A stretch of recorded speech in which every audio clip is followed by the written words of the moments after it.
요한복음 14장 12절에서 14절까지 말씀입니다. 성경으로 보실 분은 제가지 성경 신약성경 172쪽의 말씀입니다.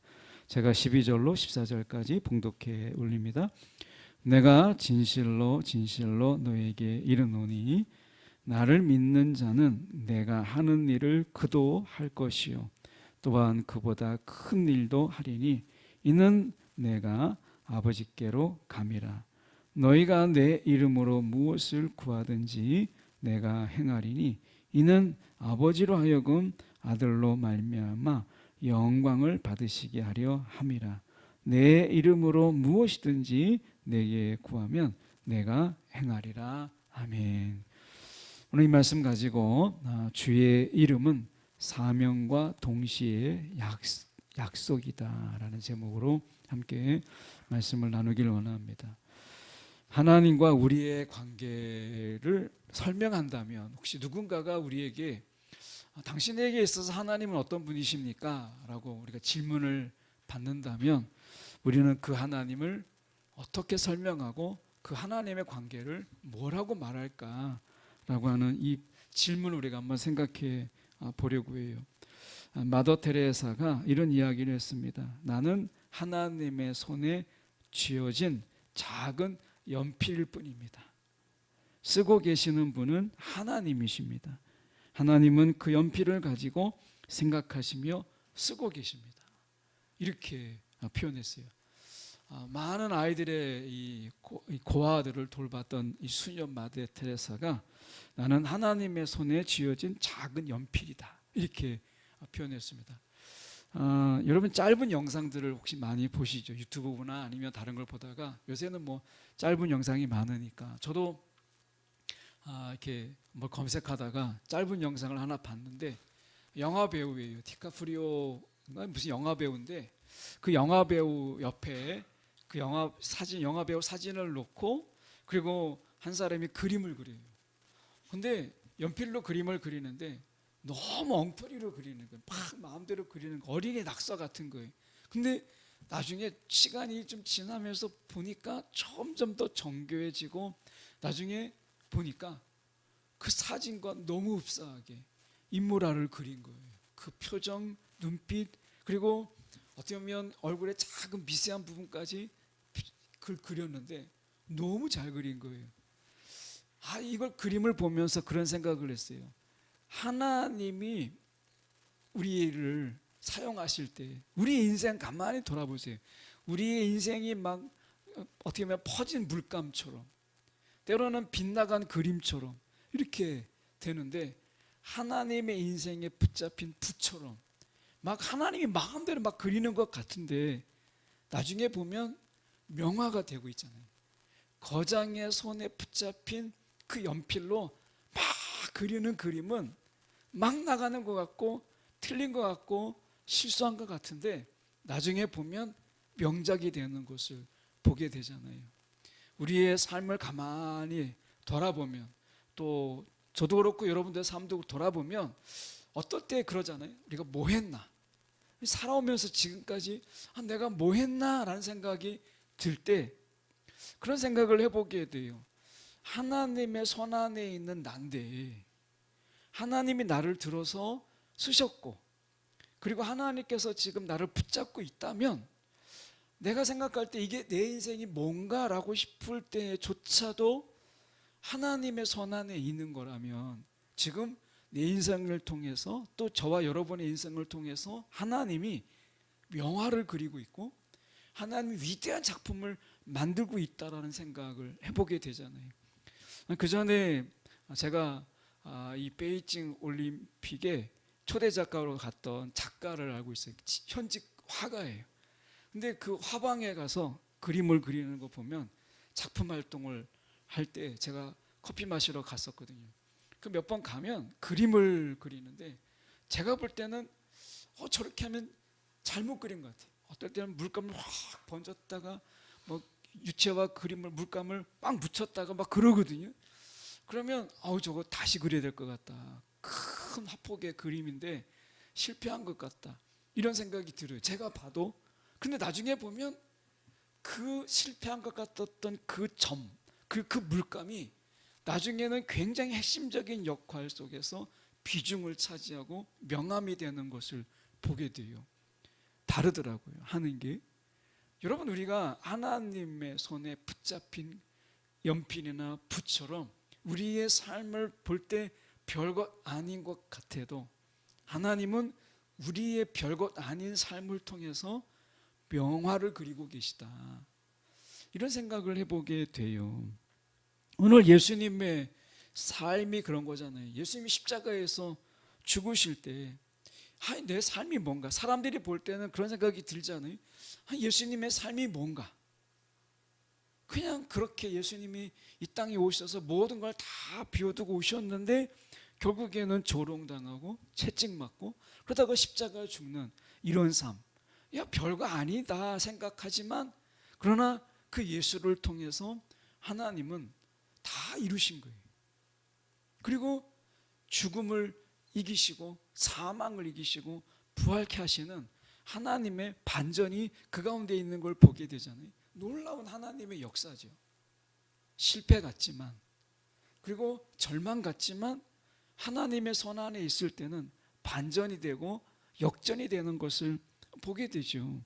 오늘 그 예수님께서 우리 가운데 이렇게 말씀하세요. 12절에 이렇게 말씀하죠. 내가 진실로 진실로 너에게 이르노니 나를 믿는 자는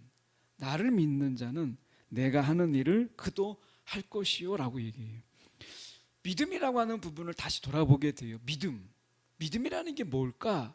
라고 하는 부분을 우리가 좀 생각해 보려고 합니다. 우리가 정말 믿습니다, 이런 거 정말 많이 하잖아요. 제가 한번 결혼식에 가서 주례를 한번 들었는데, 저희가 이제 하객으로 가서 주례를 듣는데 그 주례하시는 그 목사님께서 그런 얘기를 하더라고요. 두 사람이 만나서 한 사람이 되는 것은 고통의 과정을 거쳐야 된다, 이렇게 말씀하셨어요.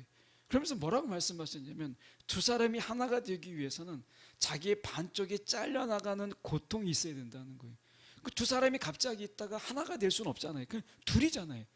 두 사람이 하나가 되기 위해서는 각각의 반을 잘라내야 된다는 거예요.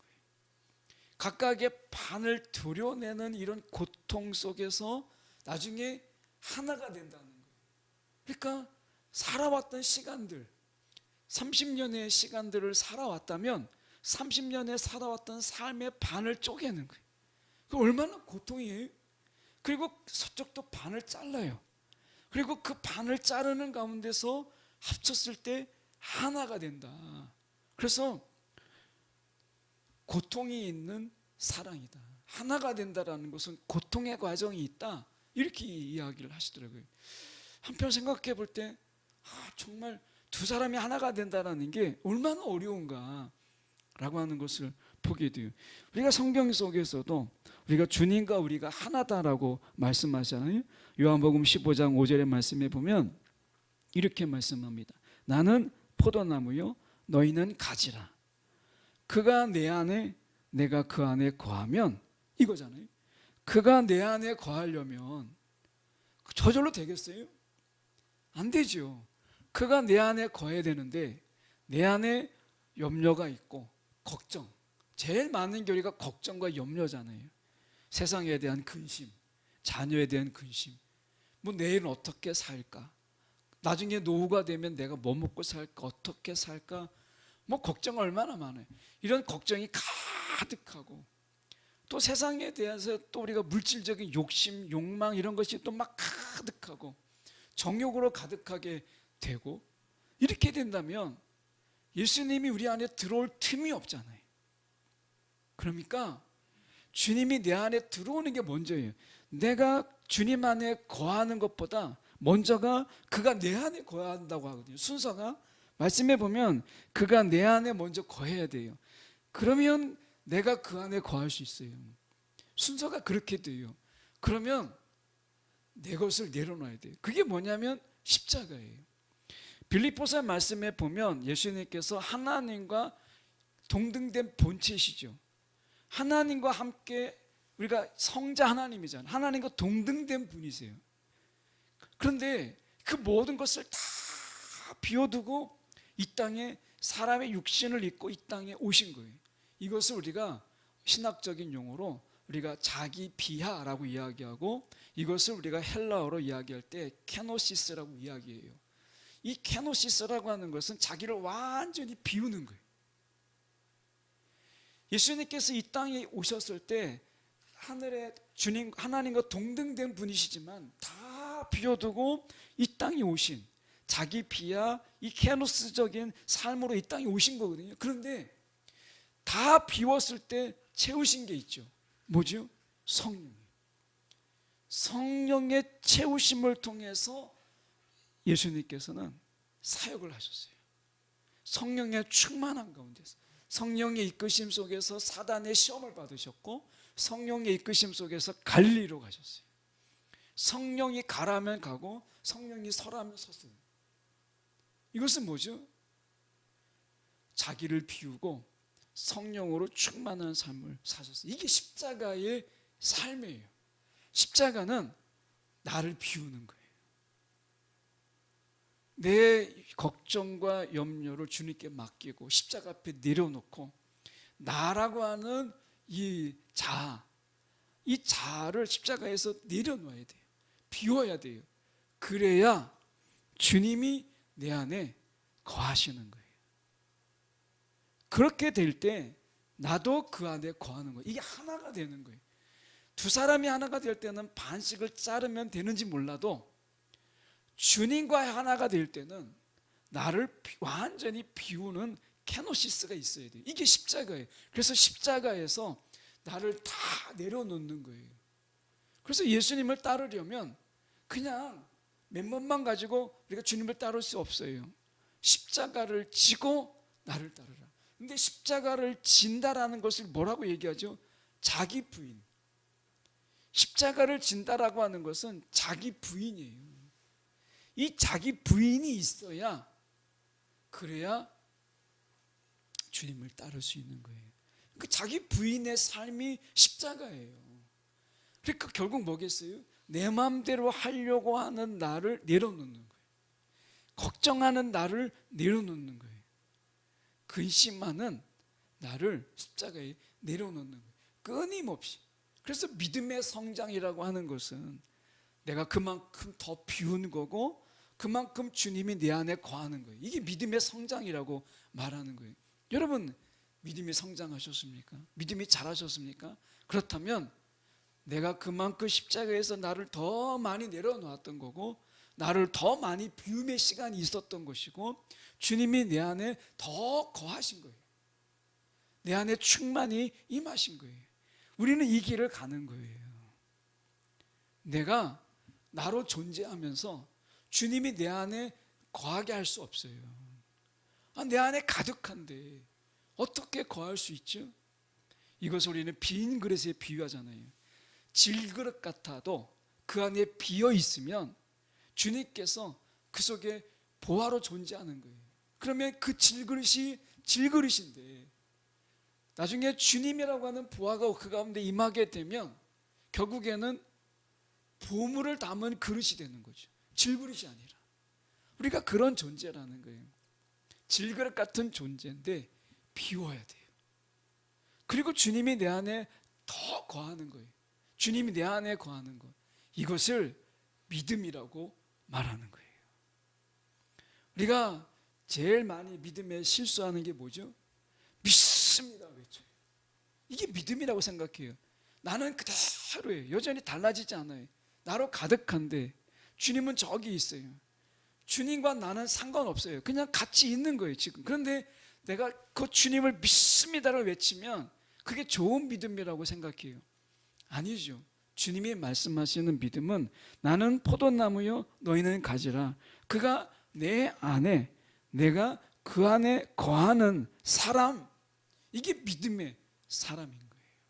그래서 우리는 십자가에서 나라고 하는 자아를 비우고 못 박는 거죠. 그 자리에 그리스도로 채우는 삶, 이게 믿음이다. 여러분, 기독교는 우리가 알다시피 채움의 종교예요. 예수로 채울 때 이것이 믿음이다. 라고 하는 것이죠. 히브리서 12장 2절의 말씀에 보면 이렇게 말씀합니다. 믿음의 주요 또 온전하게 하시는 이인 예수를 바라보자. 이게 믿음이거든요. 온전케 하시는 예수를 바라보자. 여러분, 우리가 잘 알고 있는 말씀으로 한번 생각해 보면 이 불뱀, 광야에서 불뱀에 물렸잖아요. 그 저희 장모님이 이 고사리 밭에 고사리를 이제 캐러 가시는데 이 고사리 색과 비슷한 뱀이 있어요. 근데 이 뱀이 고사리를 딱 캘 때 색깔이 비슷하니까 고사리를 잡아서 뜯어야 되는데 고사리를 잡다가 뱀을 잡은 거죠. 이 뱀이 콱 물은 거예요.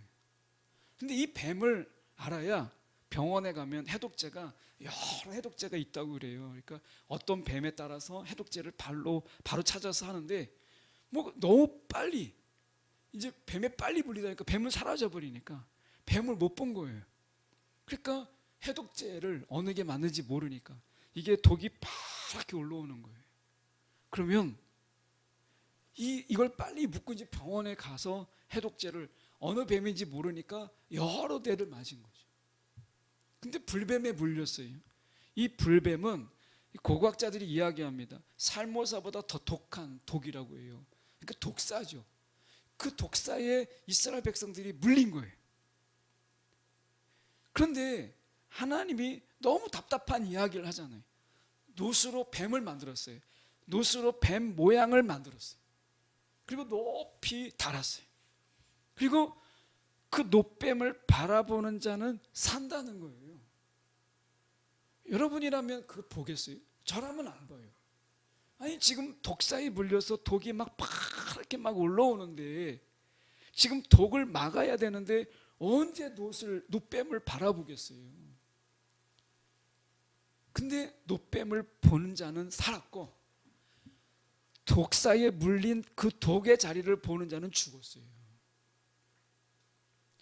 오늘 믿음이라는 게 뭐냐면 문제를 바라보는 게 아니라 예수를 바라보는 거죠.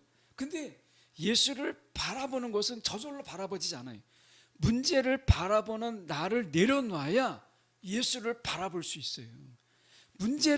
문제에 집착하고 문제를 바라보는 내가 있으면 아직 나를 버리지 못하면 예수를 바라보지 못해요. 눈이 있다고 보는 게 아니라 볼 틈이 없는 거죠. 제가 집에서 이렇게 교회 올 때 저 도봉산이 보여요. 여기 길에 앞에 도봉산이 한 번은 2월쯤에 갑자기 추워서 여기 길에는 눈은 내리지 않았는데 산에는 눈이 덮였던 때가 있었어요. 그 도봉산이 저를 부르더라고요. 막 눈이 탁 내린 그 도봉산이 얼마나 멋진지 저를 부르는 거예요. 야, 진짜 도봉산을 가봐야 되겠다. 근데 가야 되겠다 했는데 오늘 할 일이 있는 거예요. 야, 이거 못하면 또 일이 밀리는데 싶어서 이제 그날을 못 갔어요. 다음날 딱 이제 도봉산을 보니까 다 녹아버린 거예요. 그날 갔어야 되는 거죠. 여러분, 우리의 삶이 그러는 거예요. 우리가 당장 해야 될 일들, 이것을 내가 지금 이것을 보다가 주님을 보지 못해요. 이걸 믿음이 없다라고 하는 거고요. 내가 문제가 있음에도 불구하고 주님을 바라보는 것, 문제를 바라보는 나를 내려놓음으로 인해서 주님을 바라보는 것을 믿음이라고 하는 거예요. 그래서 오늘 말씀에 돌아가서 보면 나를 믿는 자는, 나와 내가 지금 너희 안에 거하는 자는, 이런 말이고요. 문제의 중심이 아니라 문제를 바라보는 너를 내려놓고, 자신을 내려놓고 나를 바라보는 자는, 이런 말이죠. 이런 자는 내가 하는 일을 그도 할 것이요 라고 얘기해요. 주님의 일이 뭘까요? 라고 얘기할 때 어떤 분들은 이야기해요. 주님의 일은 귀신을 쫓아내고 병을 치유하고, 그래서 정말 병에 걸린 자들을 치유해내는 것, 귀신을 쫓아내는 것, 이런 것이 주님의 일이라고 해요. 이적을 베풀고 기적을 행하는 것. 근데 성경에 보면 그게 주님의 일의 전부는 아니잖아요. 주님의 일은 하나님의 나라를 전파하는 것, 잃은 자를 찾아가서 위로하고 그들을 돌아오게 하는 것, 이것도 주님의 일이었어요. 또 주님의 일은 뭐겠어요? 그들 속에서 어려운 자들을 위로하는 이런 일도 주님께서 하셨죠. 그러니까 주님의 일은 굉장히 많아요. 근데 주님의 일은 우리가 생각할 때 마치 이적을 베풀어야 될 것처럼 생각하죠. 그렇지 않다라는 거예요. 그런 의미에서 생각해 볼 때 하나님의 사랑을 드러내고 하나님의 긍휼을 드러내는 이 모든 것이 하나님의 일이에요. 이게 주님의 일이죠. 주님의 일을 우리도 한다는 거예요. 그게 어떻게 할 수 있겠어요? 갈라디아서 2장 20절에 말씀하잖아요. 그런즉 이제는 내가 사는 것이 아니요 오직 내 안에 그리스도께서 사시는 것이라. 나를 믿는다는 것은 우리 안에 예수가 살고 있기 때문에 예수께서 예수의 일을 하는 것이죠. 여러분, 오늘 주님께서 말씀하세요. 나를 믿는 자는 내가 하는 일을 그도 할 것이요, 또 뭐라고 말씀하시면요, 그보다 큰 일도 할 것이다, 이렇게 말씀하세요. 예수님은 육체를 가지신 분이셨기 때문에 제한되었죠. 그래서 유대의 땅, 그리고 갈릴리, 그리고 가버나움, 어째야 좀 잘해야 사마리아 또는 우리가 다른 이방 땅, 이것은 굉장히 드물었어요. 주로 유대 땅에서 주로 사역을 하셨어요. 육체를 가지신 분이시니까. 그런데 더 큰 일도 할 수 있다라고 말씀하실 때 우리가 이걸 분을 자꾸 우리가 생각할 때, 야, 예수 믿으면 큰 일도 할 수 있고 위대한 일도 할 수 있어, 이렇게 말하는데 이것은 그 뜻이 아니라 보면 나를 믿는 자라고 하는 것이 제한되어 있어요. 이것은 뭐냐면 예수님의 일을 보다 넓게 일할 수 있다라고 하는 것을 말씀하고 있는 거죠. 먼저 생각해 볼 수 있는 것, 유대 땅에 제한됐던 예수님의 사역은 이제 더 넓혀졌어요. 더 넓은 데까지 비행기가 있잖아요. 지금은 비행기를 위해서 어디로 가요? 멀리까지 가잖아요.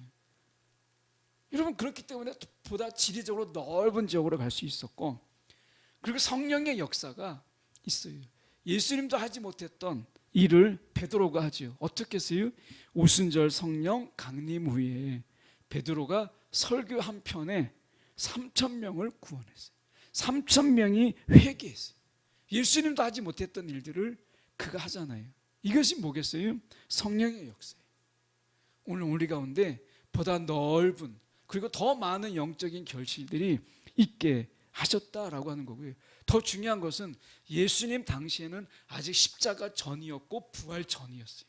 근데 우리가 전하는 복음은 예수님의 십자가, 부활 이미 다 이루어졌던 완전한 복음, 이 복음을 우리가 전하는 것이기에 보다 큰 일을 우리가 한다라고 말씀하신 거예요. 여러분, 우리가 가진 복음은 완전한 복음이에요. 그 십자가와 부활이 있는 복음이잖아요. 이것을 우리가 전할 수 있다라고 말씀하신 거예요. 저는 이 부분에서 이 베드로가 이 설교회 한 번에 3,000명이 회개하고 돌아왔다, 이게 제일 마음에 들어요. 정말 설교 한 편에 막 몇천 명이 막 회개하고 돌아오면, 몇천 명이는 고사하고 한 100명만 막 우리가 회개하고 돌아온다면 얼마나 좋을까, 뭐 이런 생각이 들어요. 여러분, 우리가 이처럼 하나님의 역사가 우리 가운데 있다라는 거예요. 이런 가운데서 주님보다 더 큰 일을 우리가 하리니라고 말씀하시잖아요. 이 사명이죠. 하나님이 예수님보다 더 넓은 지역에 더 많은 영혼의 결실과 그리고 완전한 복음을 전할 수 있는 이런 사명을 우리 가운데 맡겨주셨다라는 거예요. 근데 이런 사명 속에는 약속이 반드시 있잖아요. 그 약속이 무엇이냐면 오늘 말씀 속에 13절에 너희가 내 이름으로 무엇을 구하든지, 사람이 얼마나 말씀을 자기 편의적으로 보냐면 내 이름으로 이것은 가리잖아요.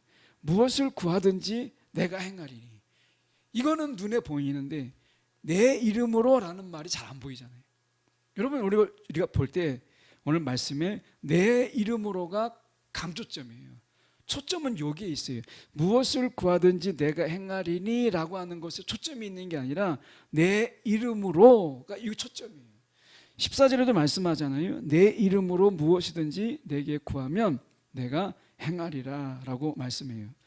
고대 사회에서 누군가의 이름으로 우리가 무엇을 한다, 누구의 이름으로 내가 무엇인가를 한다라고 하는 것은 고대의 개념에서는 어떤 것이냐면 이 생각이 그대로 가져온 거거든요.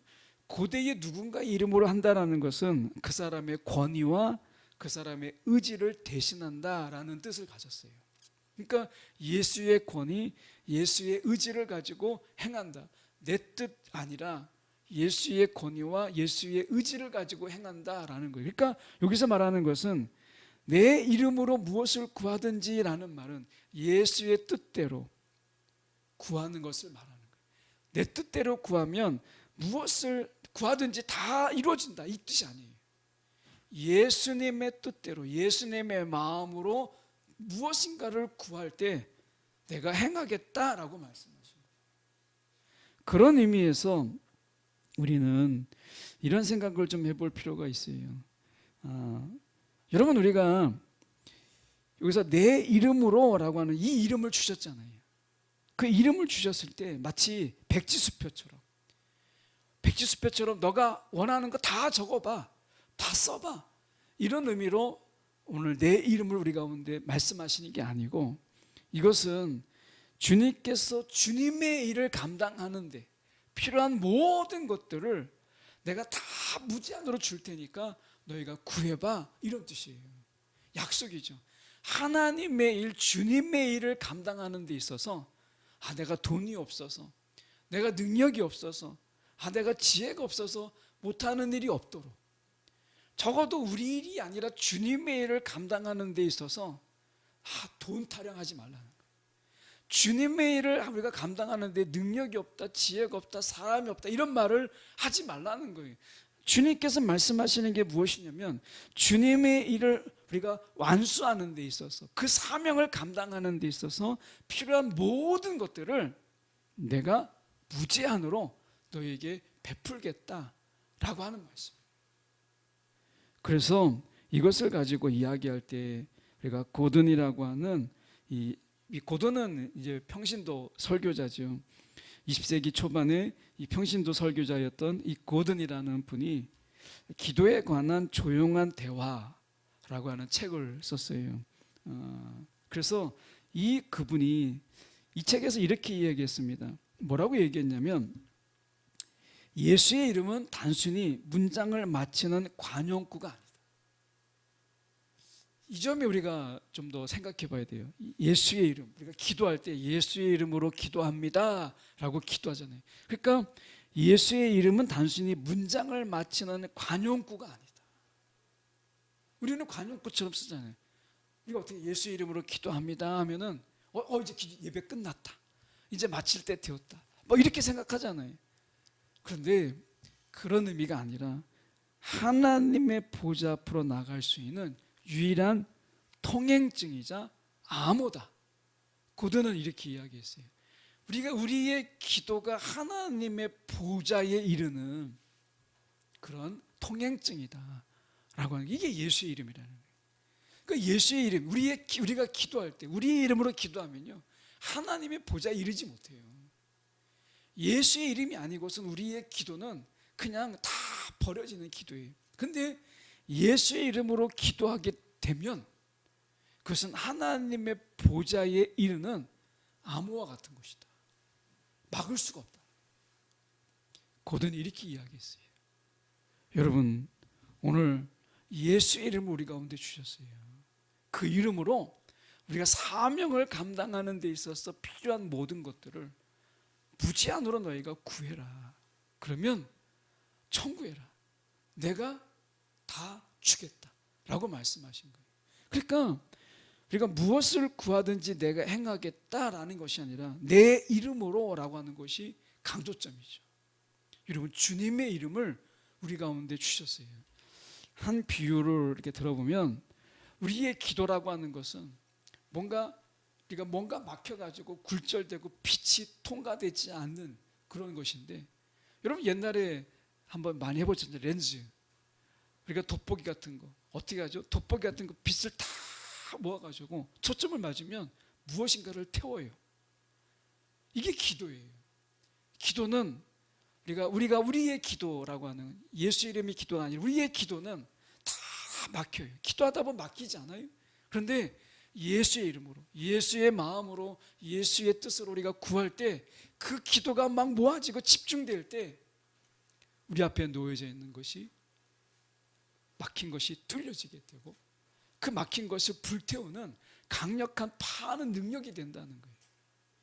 오늘 우리에게 예수의 이름으로 구할 수 있는 기도, 이것을 우리 가운데 허락해 주셨다라는 거예요.